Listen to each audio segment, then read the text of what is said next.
Nous avons donc un problème. Nos données sont centralisées et nous sommes à la merci de ceux qui les détiennent. À l'heure du téléchargement sauvage sur Internet de centaines de millions de fichiers chaque mois, les auteurs de films et de musique tentent de protéger leur création. Cela, il faut avoir confiance. Je n'ai plus confiance en personne.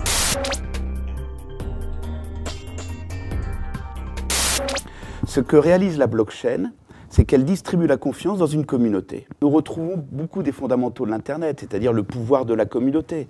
Passer du modèle hiérarchique où la confiance est externalisée à un tiers, le manager, le professeur, l'administration, Dieu, le pape, papa, maman, tout ce que vous voudrez, à un modèle où la confiance maintenant est répartie dans la communauté.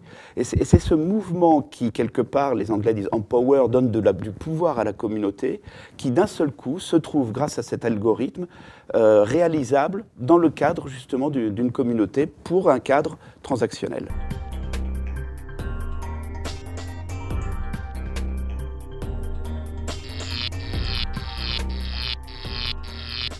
Icono essaye de faire ce que la radio a fait pour la musique et donc d'utiliser le médium télévision pour son médium et donc d'amener de l'art chez Monsieur Tout-le-Monde sans forcément qu'il l'ait demandé.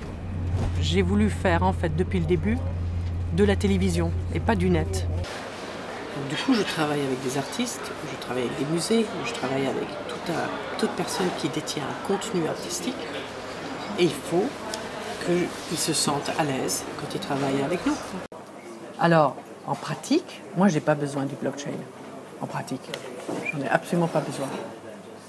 Mais j'ai besoin que les artistes qui travaillent avec nous se sentent à l'aise et qui n'ont pas l'impression qu'il va y avoir une utilisation malencontreuse ou contre eux qui soit faite. Ceux qui ont confiance, c'est ceux qui sont plus jeunes, ceux qui ont 35 et moins, parce qu'ils comprennent le blockchain.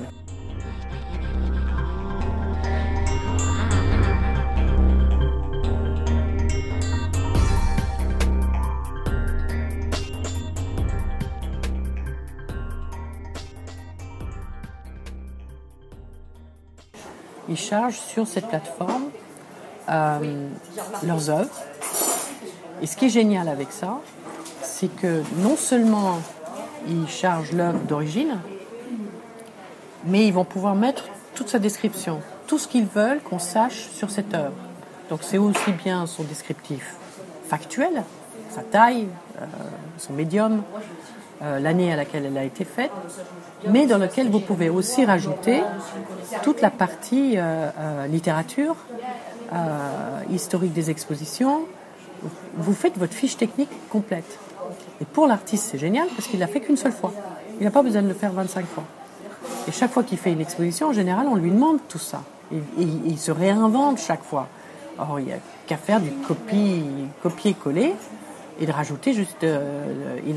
avec ça, il n'a même plus besoin de rajouter quoi que ce soit parce que maintenant, à ce moment-là, il le charge donc sur ce site. Et quand moi et mon équipe, on approche un artiste, soit il ne l'a pas encore et il va le faire, soit il est déjà dessus. Et là, il n'a qu'un clic à faire, c'est de me donner l'autorisation de l'utilisation de cette œuvre pendant un certain temps. Ce qui constitue un contrat. It kind of scares people, right? Because they have this sense of losing control as soon as you say the word digital or internet, right? Because everything you put on the internet, it only goes forward, and you can't really catch it.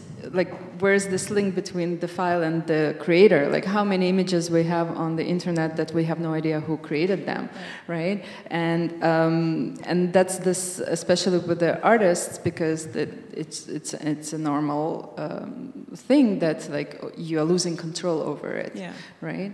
And I wanted to say that Elizabeth, not only I think to add to what you're doing on Icono, I think Elizabeth is also like looking forward. She's probably the first person I met who, when I talked about blockchain and the technology, she was like, yeah, that makes sense.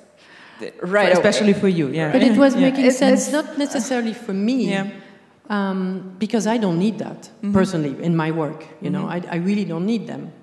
but the artists or the museums or whoever we're working with need them. And then we go, so I encourage them, which makes my life complicated, meaning not only I have to explain what I do, but now I have to explain what they do. So I can tell you that it's not easy. Became more complicated. I still don't understand what is a Bitcoin, so you see.